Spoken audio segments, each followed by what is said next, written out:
Are you listening? Damn.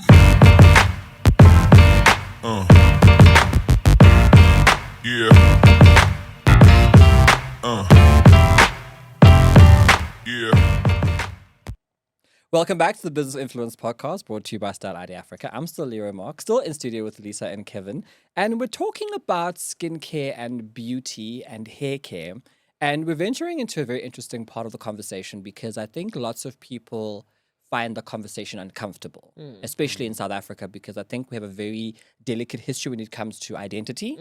And our hair and our skin is a very big part of our identity. So I think let's go down that rabbit hole and see where we come out of. All right. Lisa, what do you say to people who say that wigs and extensions are not natural hair, even though your hair products are 100% natural in that they come from natural hair as opposed to synthetic hair? Yeah, that's a very sensitive topic. And there's a myth as well that natural girls and wig-wearing girls There's a don't fight get there along. somewhere, There's a fight. And for me, I'm just like, it's not that deep. Although it is deep, given our history. But under the wigs is your natural hair, right? And we do take care of your natural hair. It's important to take care of your natural hair. But I see the beauty of being a wig wearer or just being a black woman that tomorrow, if I want this hairstyle, I can rock it, you know?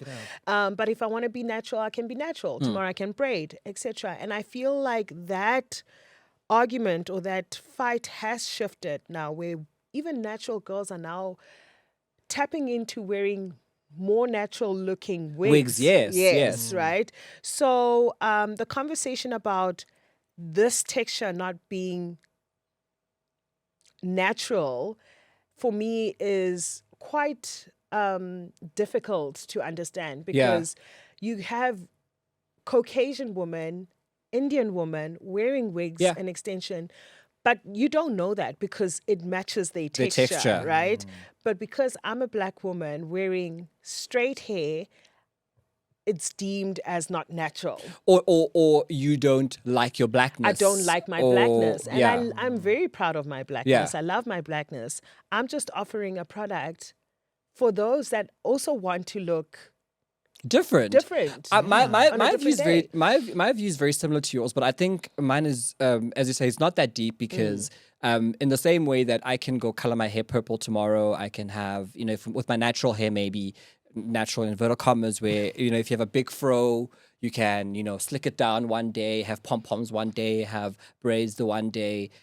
A wig is just another option. It's another accessory in the same way that... It is an accessory, and it's a form of expression. It really right? is. If today you feel like you want to be Kiki Palmer, you can be Kiki Palmer. But I was having a conversation with a very close industry colleague, who's currently going through chemo right now. And she's Caucasian, and she came to me asking me for tips and advice on wigs because she has naturally had long hair. And now all her life, having long hair, now she has absolutely nothing, just going through chemo. And she asked me if I can provide a wig for her. And I was like, okay, if she's going to wear my wig, is she going to be scrutinized for it not being natural? Yeah. Because it looks good and it's a normal thing for Caucasian women to have the long flowy hair. So now the conversation is, why can't I wear long flowy hair and be natural tomorrow? And what would happen if your colleague were to have an afro wig? Then the conversation changes. Remember when Kim Kardashian had braids, they were like, she's trying to be black. So I think in beauty, we need to be more kinder to each other and not judge, but see beauty in whatever it is that each woman is deciding to wear. And I think as a black woman, tomorrow I can be Lisa with the natural hair and tomorrow I can be Lisa with the bust down hair. Embrace me the way I want to express myself. But it's a dark corner of the beauty industry because I think the people who are outside of it have made it politicized, right? In skincare, for instance, Kevin, and I'd like to chat to this about how there's a very big argument around skin bleaching, skin lightening. You know, we'll have a picture of Lisa before she was the 100 million rand owner of Halo, where she had darker skin. I receive. The 100 million, definitely. Already looking the part. So yeah. But you look at, I mean, we see this all the time on the timeline. You'll find like they'll take two mega celebrities and they'll say, see, pre-money, during money, and now look at how she's become lighter. She's been bleaching and. And we've seen that become a really huge conversation, especially in South Africa, because again, as I say, you know, race is such a big thing in South Africa. How's that myth working, that politicization of beauty in the skincare industry? Whew. That is, again, as like Lisa was also like mentioning, that it's quite a sensitive topic as Yeah. well. Because again, the goals when it comes to lightening versus brightening, it's skin dependent. Yeah. From person to person. You find that there are some people who just want to brighten up the skin just to have that radiant, Yeah. healthy glow to maintain their natural complexion. Yeah. Even I use like brightening ingredients that still maintain my natural complexion. But then there are some people who just want to go maybe like an extra step just Yeah. to maybe, for example, to have like a fairer complexion. And again, it's more personal. It's a matter of preference. I don't think there's anything wrong with it as long as you know what you're doing and it's also done like, you know, like like expertly so, if I should say. And if it's, for example, through home remedies, homemade remedies, I wouldn't highly recommend that. Yeah. Rather go see a professional Yes. who knows what it is that, you know, they have to offer and how it's actually going to be done, so that you don't find yourself in a situation whereby, let's say maybe you used certain like whitening ingredients Yeah. such as like, you know, hydroquinone, which is banned again due to the fact that this may literally, it may be detrimental in your skin, like Yeah. through damaging your melanocytes. Instead of regulating them, you find that for some people, when they go through that phase of like, you know, whitening or Yeah. lightening rather, some people will become like very light in the initial phase, and then all of a sudden they become darker because now their melanocytes are literally being broken down and Yes. there's no more protection anymore. So what you would need, or what would be best, is that if you want to brighten the like your complexion for a bit, you can use ingredients such as tyrosinase inhibitors, your alpha arbitins, your hexylresosinols, because these don't damage your melanocytes. They regulate them and therefore control the production of pigment. Yeah. And at the end of the day, it always comes down to, what do you have? Who is the source of, you know, the ingredients And that you making have? an and how do you- informed decision. Of course. And that's one of the things that I really love about Skin Function, is that there's honorable skin intelligence. Yeah. We ensure that our customers have all the right information so that they can be able to make changes to forever changing skincare needs. Because right now, I could be maybe looking at myself in the mirror and feel like, I want to brighten up my complexion a bit. I want to maintain it just to keep it like, you know, vibrant, radiant, as well as like luminous, if I should Yeah. say. And there's somebody else who was like, you know what, I want to take it maybe like a step notch, further. you know, a step further. So obviously it will depend on what skin goals are you working towards. And as you were also touching on this, I just remembered one of the good days, like I have a very good relationship with our customers, and they were asking me that, are your products, you know, organic? And Yeah. I'm like, what do you mean organic? It always Did comes it come down from a to, like, tree? what does it mean? Yes, you know? Same applies to like whitening versus like, you know, brightening. What does that mean to you? Because for example, going back to organic, it's literally, according to science, it's literally anything that has carbon and hydrogen. Yes. And if you look at all the ingredients that we use, they literally have that. Carbon and hydrogen. Carbon and hydrogen. And in they are almost in- active. and at the end of the day, you ask yourself, what is it that you're looking for? Because sometimes there's some people who are specifically looking for ingredients that are going to be organic. But at the end of the day, as much as I may have, like, for example, our black ginseng moisturizer, it is from root extract, which is Panax ginseng. When it's processed, it becomes that's when you're able to yield like the active component of it, which Absolutely. is the ginsenoside, Yeah. which is now processed. Does that mean that it's no longer organic? But I think Kevin, and this is where and I just love that you guys were able to touch on it so eloquently, because I think there's a big conversation that needs to be had around the education around our hair and our skincare. But I also think there's a big issue about how social media has also corrupted a lot of the narrative around beauty, skincare, hair care to become something that it isn't.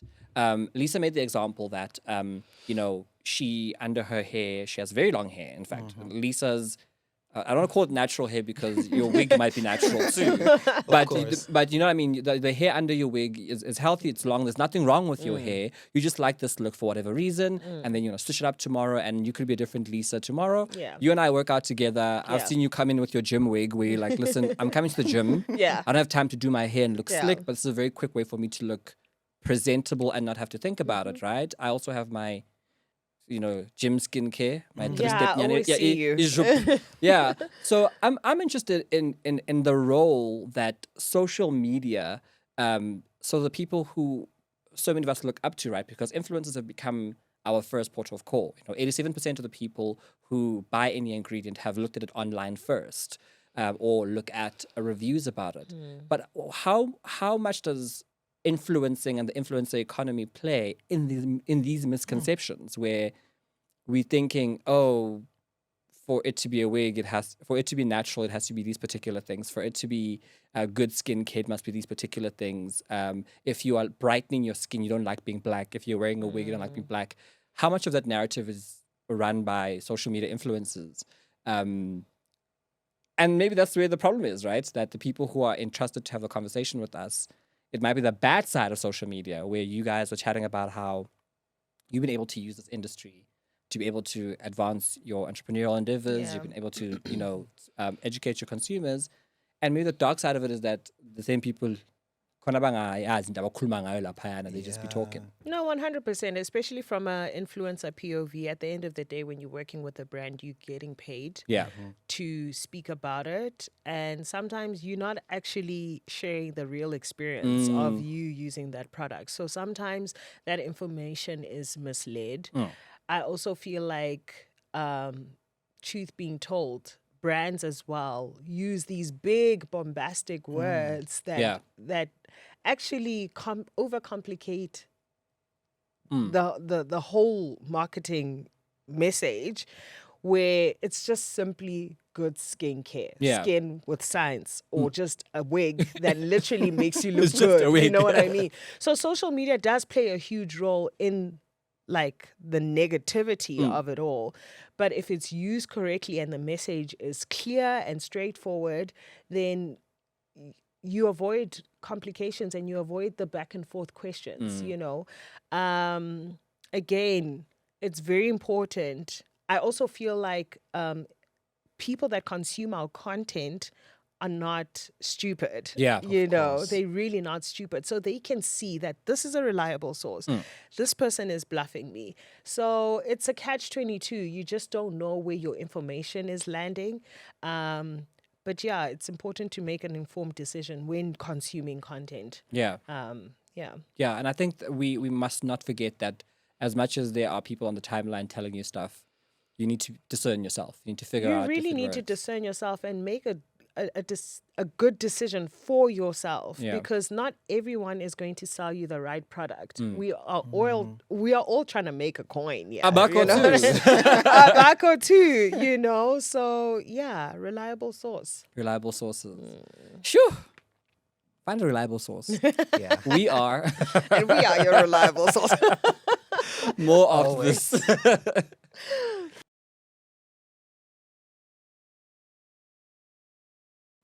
Welcome back to the Business of Influence podcast. It's powered by Style ID Africa. Still in studio with Lisa and Kevin as we wrap up our conversation about the world of hair and skincare in South Africa. So before we wrap our chat up, lady and gentleman, there's so much happening from a content creation point of view. There's so many trends happening. What are the ones that you don't want to see going forward in your respective corners? And what is the content and trends that you think really this should really continue, long may it grow? Lisa? You can go first. Okay. I think for me, I'd like to see less content centralized around homemade remedies. Homemade remedies. And here's the reason behind this. It's a little bit tricky one. I know there are some people who have, like, for example, bicarbonate of soda, toothpaste that is working for them. That is great. But remember, there's no such a thing as, like, one remedy being suitable for everyone. True. And if you're not careful, you may find that there are certain, like, combination of ingredients that are not at an optimal concentration, of which that may not be so safe for the skin. And rather go for, a brand that offers products that are expertly formulated using effective as well as trusted, trusted like concentrations and Yeah. ingredients, I mean to say, of which that's what skin functional stands for. Yeah.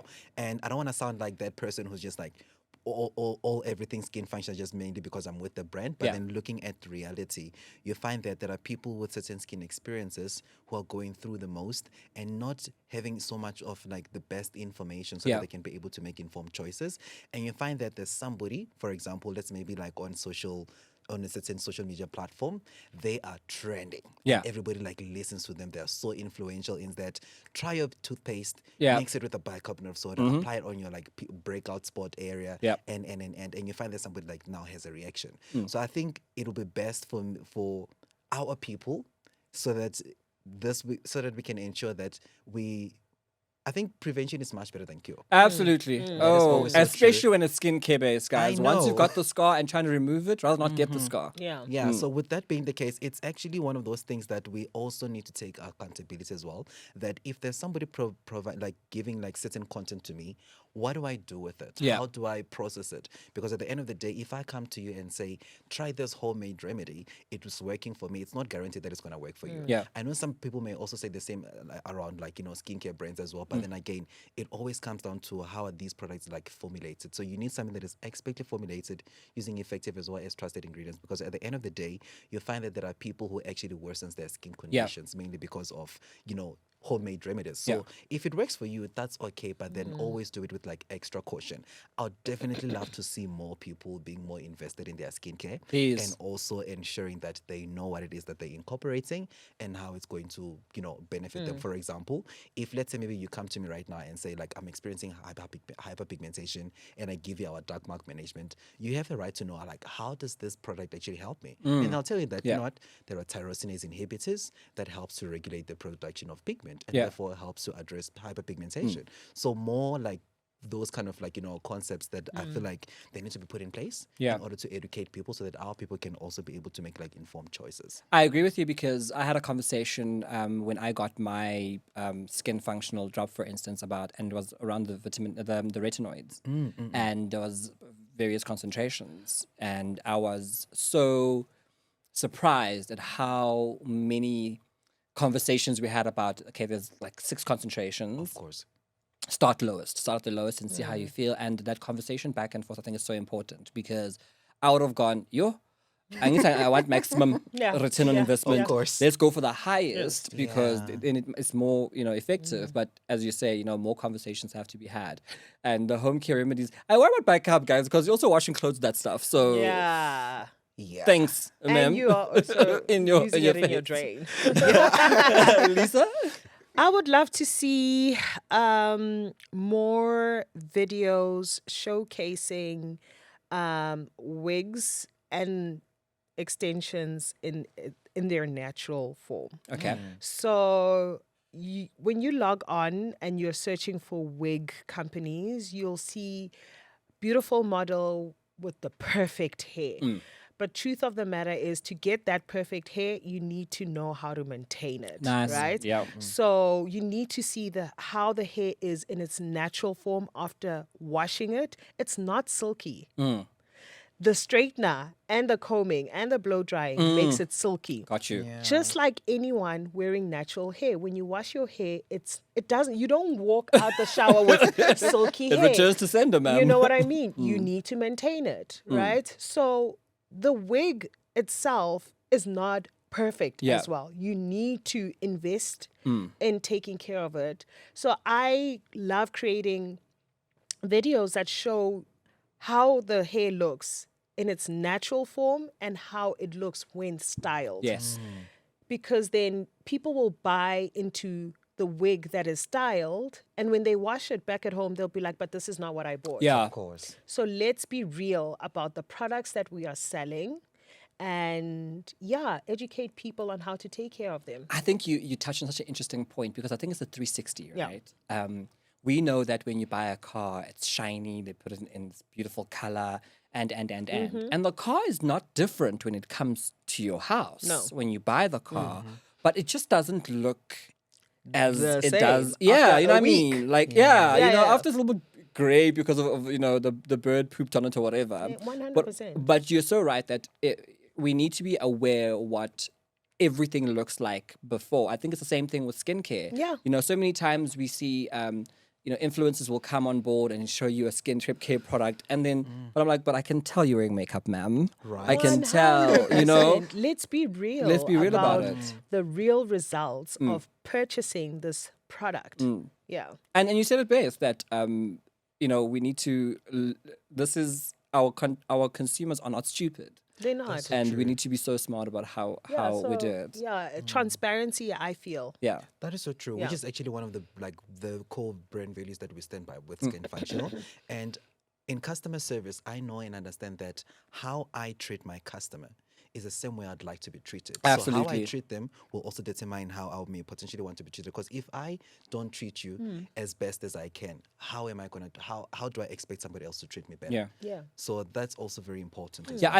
I think, and this is my next and final question to you. I think there is a big issue with brands who are unable to complete the loop. They'll get the influencers out, they'll get the messaging out, they'll bring the agency in, and they'll put a beautiful campaign together, but they don't close the loop. They don't do the delivery, as you were chatting about how you've given all the info before you even started, before Halo was Launching, alive, when it's still a concept, but you were already living Halo. People know they can trust you with their advice. You give them the time of day to put together the content for them to be able to enjoy the product now that they have it. The same way with Skin Functional, the number of campaigns and products and masterclasses and events that come on to say, listen, we know you've got the product. We can leave you hanging, but why don't we tell you how best to use We it still so that... invest in you as Absolutely, a client yeah. and a And consumer. I think brands completely miss that. Yeah. That being said, what's next for Halo? Oh my word. Yo, I have so many plans and big dreams. We are extending our product range. We're going to tap into hair accessories. Oh, okay. Yes. Ideally, I would love to launch wigs and extension shampoos. Ooh, nice. etc. So that's what we are working on. I mean, you got the tea. I shouldn't be announcing it. Well, announced right here. But this is a reliable source. Of course. Little birdie told us. And Halo, I always say Halo is a movement. It's not just a wig and an extension brand. There's so much. We collaborate with so many brands in the beauty industry. It's a holistic lifestyle product. Lots of events coming up. I've got my invitation. Yes. I am really proud of what you're doing. Thank I think you. so many times we think people who are influencers in the beauty space are silly. They are baddies who are just here to make a quick buck, who want to fly to Dubai. You are so good at being able to authentically tell the South African story, even through something like extensions. Thank you. And I think the reason why your success has been so concentrated, right, and exponential is because you've been doing it. This is Thank you. just an extension of Lisa with the good hair. So I'm really, really enjoying it. I hope you have many, many branches. Thank you. Thousands of them, and you get into extensions from a buzz cut and my feed for us. No, don't worry. I got you guys. Thank you. Kevin, what's happening at Skin Functional? A lot is happening. Oh, always. You just made me think of our humble beginnings. Yeah. I remember when we just started with just like a few serums. Yeah. And then a cleanser came. And then there was like moisturizers, sunscreens, and now we just recently launched primers. Yeah. So anything is possible. Yeah. And one of the things that I really love about Skin Functional is that we are a brand, a proud South African brand that always listens to our customers. We don't want to just like, have like that type of relationship with our customers where it's just like a once-off type of a sale. Yeah. We want to build as well as maintain our relationships as well. Yeah. So this being the case, we are always ensuring that we listen to our customers, and where our customers feel that there's a gap in the market, we always like fill Yep. that in.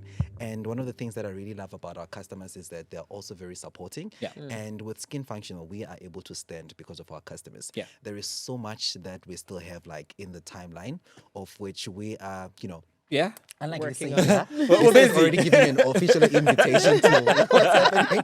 But we will let you know in Yeah. due time so that like we plan accordingly. Yeah. Yeah. And then when the time comes, you will see there's a lot more that is definitely coming. I think the beauty and skincare industry and the hair care industry is in good hands. I think there's a definite movement for South African-based entrepreneurs and brands who are really understanding the market. You know, I think Skin Functional 1, Halo 2, understood. But again, the whole point of this episode was how you guys are rewriting the playbook. And I think what you've done very well is to, one, be South African centric with a global outlook. So the standards are completely 100% at global level, right? Even beyond. But you know who you're selling to. So, yeah. I think that's what I love about like us right now and the youth right now. We are creating opportunities for ourselves and changing the narrative. We have been on the ground Yeah. for so long. The trenches. So we are basically giving people what they want. Yeah. And that's the beauty about it, and I'm so proud of you as well. Thank you. For creating this beautiful platform to tell true South African stories. Absolutely. And just inspire young women and young lads to own up space and create opportunities for themselves. Absolutely. Truly, thank you so much for that. Thank Guys, you. I can't think enough. There were so many conversations off camera that I know. we need to have a coffee. Kevin, you say? I was saying that, like, exactly as Lisa was also sharing right here, like, we are very grateful for the opportunity. Oh, It's- please. it's This is truly your home, guys. This is an your honor couch. and a privilege. And one of the things that really make this, so, I don't know, so encouraging is the fact that there's a whole platform that you've created. Yeah.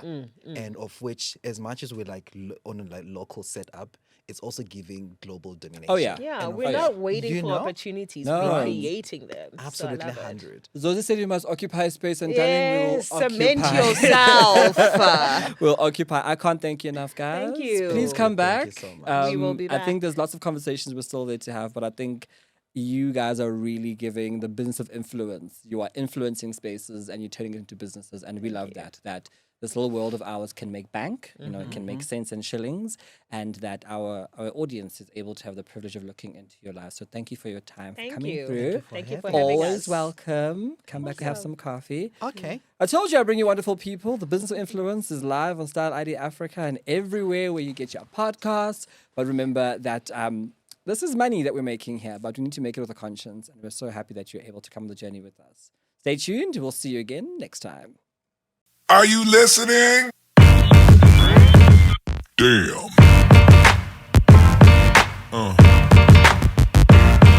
Yeah. Yeah.